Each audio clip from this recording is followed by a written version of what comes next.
A paz do Senhor, queridos! Estão iniciando mais uma videoaula subsídio de seu canal EBD Fácil e Motivadora. E na aula de hoje nós estaremos comentando a lição de número 9 das lições bíblicas jovens, que tem como título A Doutrina dos Apóstolos. Nós estamos dando prosseguimento aos nossos estudos bíblicos deste trimestre, o qual estamos estudando o tema o fundamento dos apóstolos e dos profetas, a doutrina bíblica como base para uma caminhada cristã vitoriosa. E na lição de hoje, lição de número 9, estaremos comentando a doutrina dos apóstolos.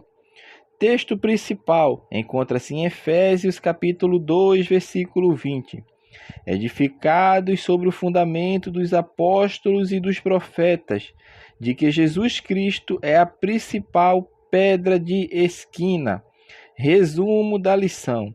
A igreja deve preservar o compromisso de manter e ensinar a doutrina dos apóstolos, que é a doutrina de Deus. O texto bíblico encontra-se em Atos, capítulo 2, dos versículos de número 42 ao versículo de número 47. Então vamos iniciar a nossa lição de número 9 das lições bíblicas jovens, a doutrina dos apóstolos. Então nesta lição nós vamos ver a importância que é estudar a doutrina dos apóstolos, porque isso se confirma por diversas razões, principalmente porque a fonte não é outra senão os ensinamentos de Cristo. Os ensinamentos de cada um dos apóstolos estão intimamente ligados à doutrina de Jesus. E isso fica muito claro quando nós vamos ler principalmente os evangelhos, é óbvio, mas antes disso, as cartas de Paulo, porque muitas vezes nós não nos damos conta do período das escrituras em que foram escritas, porque na nossa Bíblia, o Novo Testamento, começa com os evangelhos, então dá a impressão para a pessoa leiga que não estuda, não compreende muito a palavra de Deus e não se debruça para entender o propósito, a finalidade, a data, o autor dos escritos, dos livros sagrados. Então, muitas vezes perde esse conhecimento. Mas aqui nós estamos justamente para ajudar os irmãos, para que os irmãos compreendam e entendam. Por isso nós estamos falando aqui dos escritos de Paulo. Paulo, quando escreve muitas de suas cartas, os evangelhos ainda não tinham sido escrito. Então, o que nós percebemos que as citações, que as referências às palavras de Jesus nessas cartas que foram escritas por Paulo vai demonstrar justamente o que acontecia à época. Os ensinamentos de Cristo, eles estavam circulando de boca em boca e eram relativamente preservados com cuidado. Por isso Paulo escreve, Paulo fala muitas das coisas que aprendeu de Cristo, aprendeu com os apóstolos, ou seja, é a doutrina dos apóstolos. O que é a doutrina dos apóstolos? É o ensinamento que foi dado por Cristo. Então, meu irmão, tudo isso vai demonstrar o compromisso que os apóstolos tinham em serem os verdadeiros representantes de Deus. E isso fica bem claro quando Paulo representa esses escritos, inspirado pelo Espírito Santo, para mostrar a doutrina de Cristo nos seus escritos. Porque ele tinha a doutrina que ele ensinava recebida de Cristo. A autoridade do que Paulo escrevia vinha de Cristo. Por isso é doutrina dos apóstolos. A autoridade foi dada por Cristo, porque a doutrina dos apóstolos ela tem uma base muito firme. E a principal delas é Cristo. A principal base, na verdade, é Cristo, da doutrina dos apóstolos. O autor vai falar sobre o ensino dos apóstolos era prático. E, na verdade, isso fica muito claro nas Escrituras Sagradas, porque a doutrina dos apóstolos, além de ser bem fundamentada do ponto de vista do ensino transmitido, ela também possui um caráter prático em todas as suas dimensões. E o autor vai iniciar o tópico falando sobre os apóstolos. O que eram os apóstolos? E ele vai à origem da palavra apóstolo, tanto no grego quanto no latim, mas o que nós temos que entender é que a palavra apóstolo, ela significa aquele que é enviado, é o mensageiro, ou seja, uma pessoa que está sendo enviada para anunciar algo que não é dele, mas para anunciar alguém ou a notícia que alguém enviou. Então isso é o apóstolo, enviado, mensageiro. E o homem que é enviado, o mensageiro que é enviado, ele vai falar a mensagem a qual ele é o portador, ou seja, é a doutrina dos apóstolos. Por isso a gente fala a doutrina dos apóstolos, que apóstolo é o quê? O enviado, o mensageiro, para anunciar não as suas palavras, mas as palavras daquele que o enviou.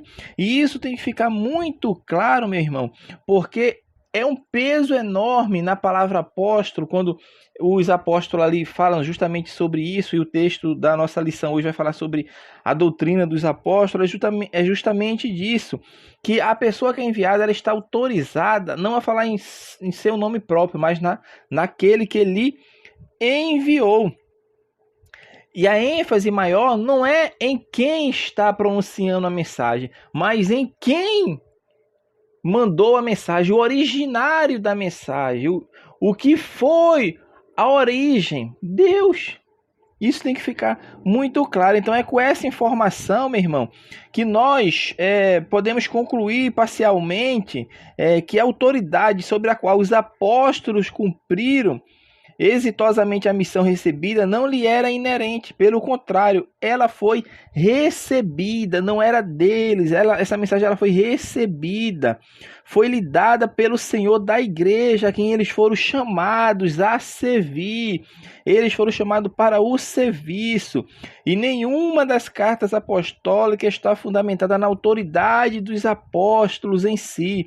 Muito pelo contrário, elas firmam-se na autoridade do Senhor Jesus, de quem os apóstolos receberam autoridade ou ainda autorização para ensinar no seu próprio nome. Então o apóstolo, meu irmão, esse enviado mensageiro, ele tinha essa incumbência de anunciar e transmitir a mensagem não dele, mas daquele que ele enviou. Por isso o significado de apóstolo é enviado, mensageiro.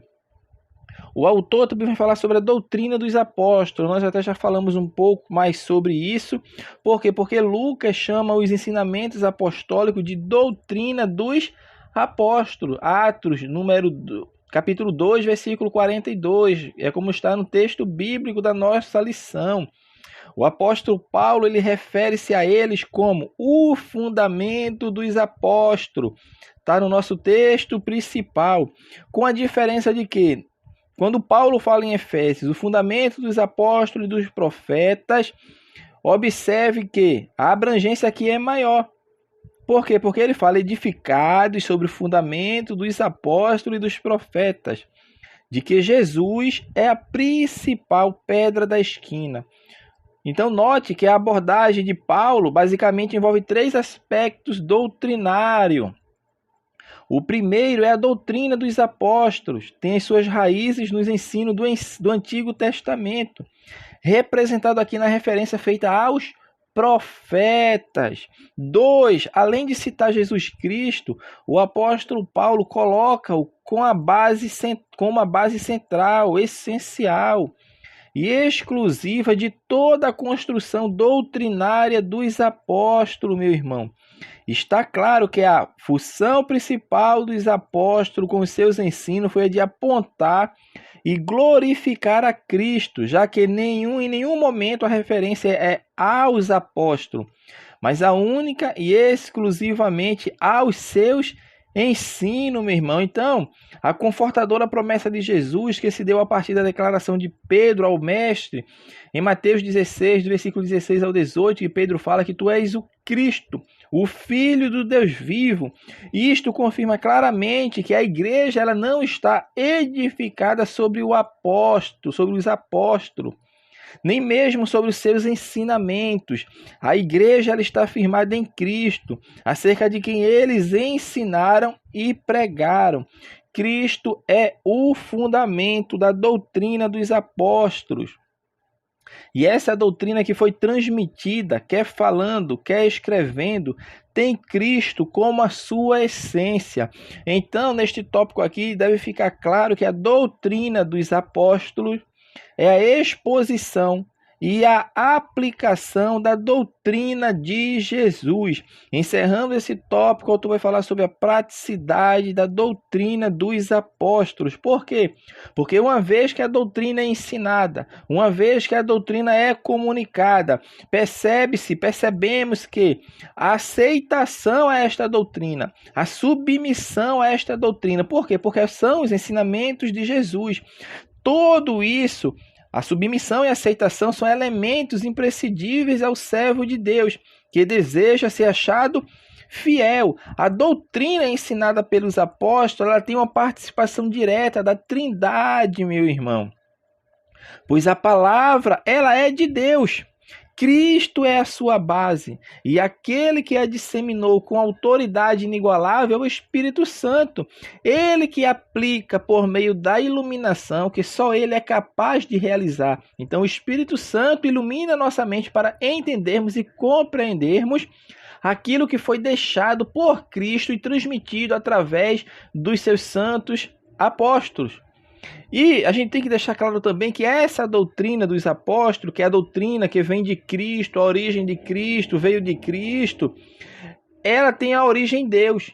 E além de ter a resposta certa e adequada aos mais diferentes desafios da atualidade, também requer e conduz o homem a práticas que glorifiquem a Deus. Tiago fala sobre isso, que a fé ela é demonstrada pelas obras. Não é que a fé venha salvar o homem, mas as boas obras elas acompanham aquele que já foi alcançado pela graça de Deus, pela doutrina dos apóstolos, e compreendeu que era necessitado da salvação e que ela é obtida unicamente e exclusivamente através de Cristo. Então, meu irmão, a principal e mais segura demonstração de verdadeiro compromisso com a doutrina ocorre por meio dos frutos. E estes frutos, ele advém do compromisso que o homem tem para com Deus. E um exemplo claro disso é o nosso texto bíblico, o nosso texto que está na lição, que é Atos capítulo 2, versículo 42 ao 47. Por quê? Porque ali nós percebemos que um número considerável de pessoas se convertem a Cristo. E essa convenção demonstrou-se no comportamento assumido com a doutrina dos apóstolos, compromisso este confirmado por práticas piedosas. E que práticas piedosas nós vemos incluído nesse texto aqui de Atos 2, capítulo 2, versículo 42 ao 47. A primeira coisa que observamos no versículo 42 é a unidade entre os irmãos. Ela é refletida justamente quando o autor fala na comunhão, no partir do pão e nas orações. O segundo que nós percebemos, a segunda prática piedosa, era o temor a Deus, com claras demonstrações de reverência e santidade. No versículo 43 está lá isso. E terceiro também, cuidado um com os outros, em todas as suas necessidades, procurando viver num ambiente marcado pela justiça. E por fim, compromisso com a evangelização e o avanço da igreja na sua missão. Então, tudo isso aqui está mostrando justamente a parte prática, a praticidade da doutrina dos apóstolos. Ela não é uma doutrina morta, é uma doutrina desprovida de praticidade, mas não, ela é de entendimento. O ser humano tem que entender, compreender e também praticar. Isso é a praticidade da doutrina dos apóstolos, que é a doutrina de Cristo, que veio de Cristo, foi transmitida pelos apóstolos, tudo aquilo que Cristo determinou que fosse feito para a humanidade. Então, meu irmão, mais do que uma doutrina, os ensinamentos dos apóstolos serviram como referência de conduta, de base para que as prioridades da igreja primitiva fossem definidas, além de servir de baliza por meio da qual os erros que surgissem pudessem ser devidamente corrigidos a tempo de não comprometer a saúde espiritual da vida em comunidade. O tópico 2, o autor vai falar sobre a doutrina gera amor. Neste ponto aqui, ele vai falar justamente sobre a doutrina nas cartas, nos escritos de Pedro, de João e Paulo, mostrando o amor imbuído dentro destas doutrinas, ou seja, na doutrina do apóstolo, que é o quê? O ensinamento que ele recebe de Cristo, ele transmitiu para as igrejas, e hoje nós temos acesso a todos esses ensinamentos, muitos dos quais prescrições para que termos uma vida tanto moral quanto espiritual e social adequada, todas elas abalizadas, todas elas alicerçadas na palavra de Deus. O primeiro vai falar sobre o amor na doutrina de Pedro. Será que percebemos isso nas cartas de Pedro? Pedro, um apóstolo que tinha um temperamento forte, isso nós vemos pelo Evangelho, muitas vezes agia de impulsão, isso é muito claro quando nós vamos ler as Sagradas Escrituras e percebemos que Pedro sempre tomava a iniciativa de indagar, de perguntar, de tomar a frente, querer resolver as situações, mas quando Cristo aparece ressurreto a ele, Cristo tem um encontro para marcar a vida de Pedro, que vai falar justamente sobre o amor. É quando Cristo questiona Pedro por 3 vezes se Pedro ama. E Cristo pergunta, primeira vez, Pedro, tu me ama mais do que a estes? E Pedro fala, tu sabes, Senhor, que eu te amo. Ou seja, Cristo marcou o encontro com Pedro.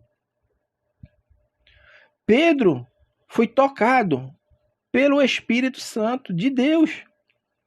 E o homem, meu irmão, ele só tem a vida transformada quando ele deixa ser levado, ser guiado pelo Espírito Santo. Porque tem pessoas que até andam com Jesus. Tem pessoas que até manejam, ou seja, transportam, andam com a palavra de Deus em suas mãos. Mas Cristo está apenas no exterior. Cristo não mora, não é residente em sua vida. O Espírito Santo não age em sua vida. Por quê? Porque ele ainda não deu lugar para que o Espírito Santo seja o guia, o seu companheiro nas suas caminhadas diárias. E assim aconteceu com Pedro. Pedro andava com Cristo, Pedro ouvia Cristo, Pedro ouvia a palavra, ouvia os ensinamentos, mas até então não compreendia a essência do Evangelho, até que Cristo marca um encontro com ele. E o encontro transforma Pedro. Porque o homem que queria resolver tudo à base da força e da violência, nós vemos no livro de Atos sofrendo e padecendo pelo Evangelho e se alegrando por isso. E quando ele está escrevendo uma de suas cartas, ele fala justamente sobre isso. Mas, sobretudo, tende ardente amor uns para com os outros, porque o amor cobrirá a multidão de pecados. Isso está na carta de Pedro, capítulo 4, versículo 8. Observe que, em primeiro lugar, ele demonstra a necessidade de respeitar e amar o próximo. E, em segundo, ele condiciona o perdão dos pecados ao amor. E isso é significativo se levado em conta o contexto do seu último diálogo com Jesus, que é o que nós falamos. Qual foi o último diálogo que Pedro teve com Jesus? Justamente quando Jesus o questiona se ele o ama. João, conhecido como apóstolo do amor, essa é sem dúvida a sua identidade mais conhecida, como comumente conhecemos, se falarmos quem é o apóstolo do amor, João, o apóstolo João. E João, ele escreve justamente sobre o amor. E ele é tão profundo na inspiração que recebe de Deus, que ele não apenas fala sobre o amor, mas ele também fala de quem é o amor. Deus é amor. Uma das características de Deus é um ser amoroso. É um Deus compassivo que conhece o coração do ser humano e o tem em amor. Mas esse amor de Deus, ele passa a ser presente na vida do homem, na vida do ser humano, a partir do nascimento em Deus. Quando o homem se converte, ele se converte a Cristo, ele é nascido de Deus. E isto agora é implantado em seu coração para que ele produza o que? O fruto do Espírito Santo, que a primeira das virtudes, e que todas as outras vão girar em torno dessa virtude, é o amor como fruto do Espírito Santo. Então, o crente salvo em Cristo, ele expressa amor. Paulo também, nos seus escritos, fala muito sobre amor. Uma das cartas mais alegres do apóstolo Paulo, ela foi escrita quando Paulo estava preso. É uma carta que Paulo escreve aos Filipenses. E ele fala justamente sobre isso. Ele preso e falando que regozijai-vos sempre no Senhor. Outra vez vos digo, regozijai-vos, ou seja, alegrai-vos sempre no Senhor. Estejam sempre alegres no Senhor. Paulo, meu irmão, estava preso. Como uma pessoa presa vai falar para outro se alegrar? Deveria acontecer o contrário. Está dando ânimo, fortalecimento, vitamina, vamos falar assim, a quem está preso, para não se abater, para não ficar triste, mas estava acontecendo o contrário. Paulo, que estava preso, estava alegre, quem estava solto não estava, porque sentia as necessidades de Paulo e muitas vezes certamente ficavam tristes. E Paulo fala, não é para ficar triste, é para se alegrar no Senhor, porque isso é que é o verdadeiro, esse é o verdadeiro sentimento do crente, a verdadeira motivação do crente, é saber que tudo que ele passa, tudo que ele padece, acima de tudo, o Senhor está com ele. Então, sempre estamos alegres. Alegrai-vos no Senhor. Paulo entendia disso e ele escreve também disso aos Coríntios. Dedica um capítulo todo a falar sobre o amor, que o amor, ele transborda, ele transpassa todas as outras coisas, e tudo que foi feito não tiver amor, é tudo em vão. Se não tiver amor, meu irmão, as coisas estão feitas com a motivação correta, porque Cristo olha o coração do homem. O coração do homem, a qual eu não vejo, você não vê, Cristo é quem vê. E às vezes muitas coisas acontecem achando que são expressões de amor, mas só Deus que conhece o coração. Então que possamos entender e compreender que as coisas no reino de Deus, ela é feita com amor, e é a motivação do coração que vai determinar se aquilo de fato está sendo feito com amor, ou se está feito com interesses, ou se está feito com procurando holofotes, procurando pedestal para se destacar. Mas aquele que faz com amor, muitas vezes não é reconhecido, não é visto aqui pelos homens nesta terra, mas Deus está vendo tudo. Por isso a palavra de Deus fala que aquilo que nós fazemos em oculto, Deus manifestará para que todos vejam, ou seja, um dia há de ser recompensado tudo aquilo que se faz com amor para o reino de Deus. E para encerrar a lição, vamos falar sobre o terceiro tópico, a doutrina gera serviço. Neste ponto aqui, o autor vai mostrar que o serviço é uma das principais marcas do cristianismo. Além de um dos frutos mais excelentes que o amor divino produz no crente, ou seja, o serviço. E Jesus não poderia deixar de ser citado nesta lição justamente por ser o servo por excelência. Isso nós percebemos que tudo parte do princípio do sofrimento vicário de Cristo. Esta é a maior demonstração da sua essência de servo. Cristo, ao longo dos evangelhos que foram registrados pelos santos apóstolos e profetas, mostra de forma clara que ele veio para cumprir a vontade do Pai. Ele veio para fazer a vontade do Pai, ou seja, tudo que Cristo veio fazer como servo. Isso fica muito claro nas suas palavras e nos santos apóstolos que escreveram os livros e as cartas a quais hoje nós temos ela. E isto é a palavra de Deus para cada um de nós entendermos e compreendermos que o amor, ele gera serviço.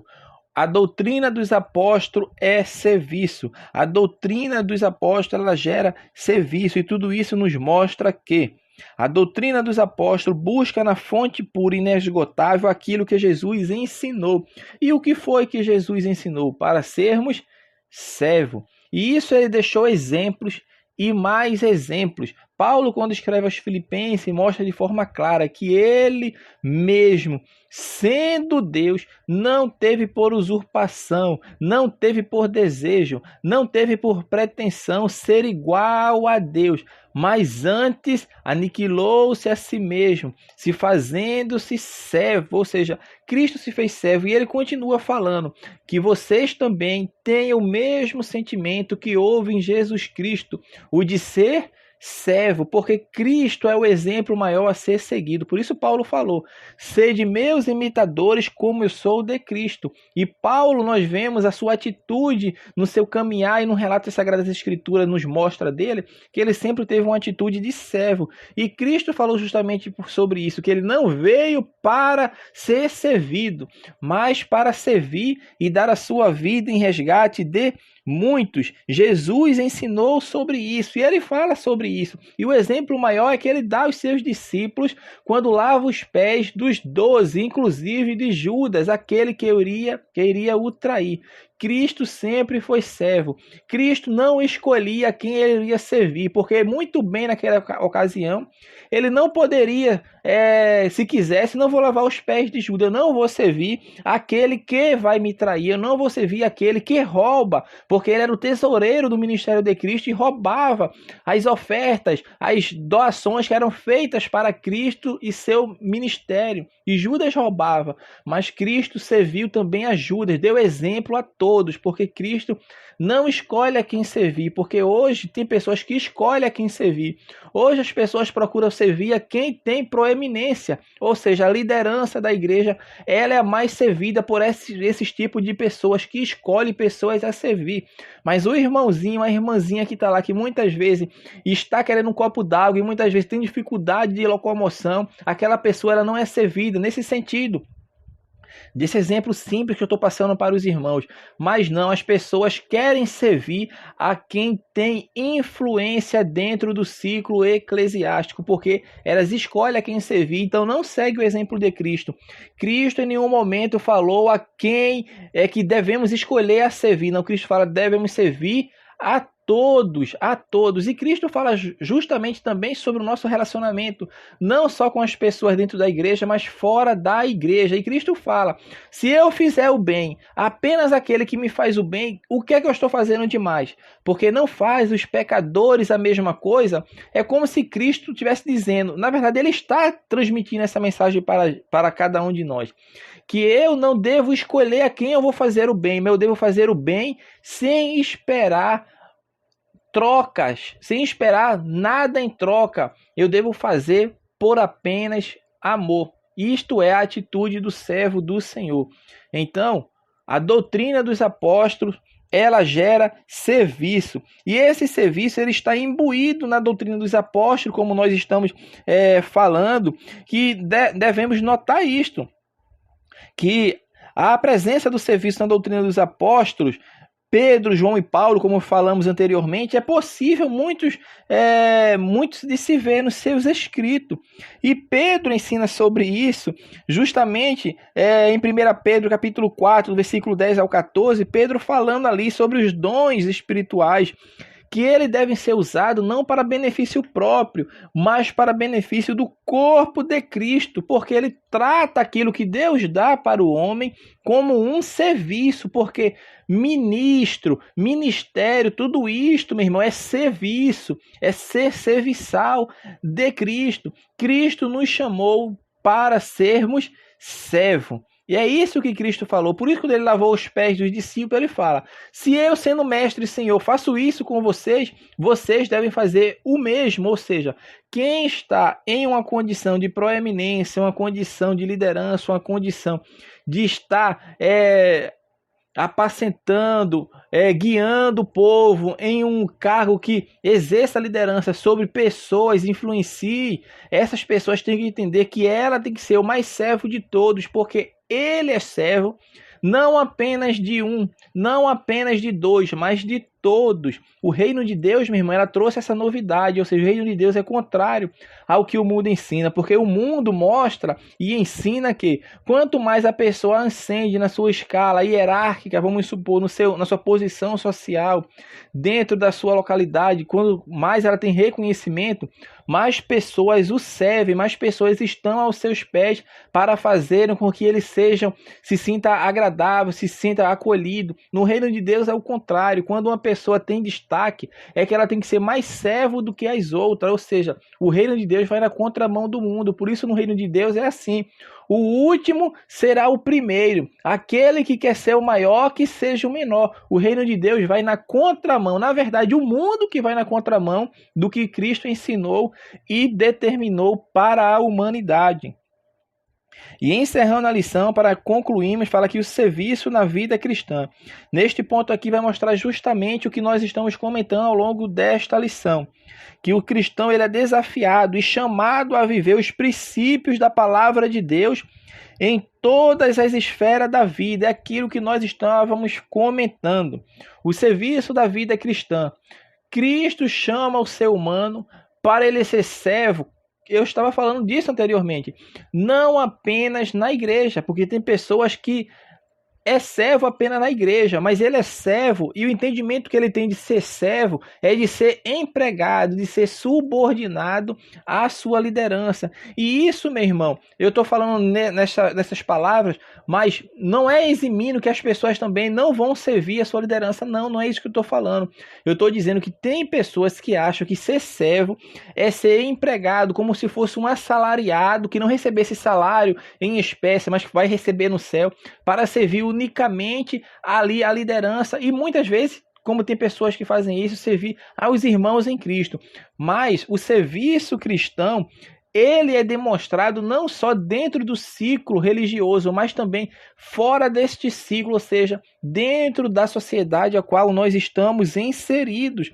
Por quê? Porque afinal de contas, meu irmão, Jesus não foi chamado, nós não fomos chamados a ser discípulos de Jesus em algumas áreas da vida, não, mas fomos chamados para ser discípulos de Cristo em todas as áreas. Então, isto é o serviço na vida cristã, ele é demonstrado não só dentro do ciclo religioso, do ciclo, vamos falar ali, da nossa congregação, da nossa igreja que fazemos parte, mas isso deve ser demonstrado não para mostrar, mas porque exalamos a boa essência de Cristo, o bom perfume de Cristo para com as pessoas.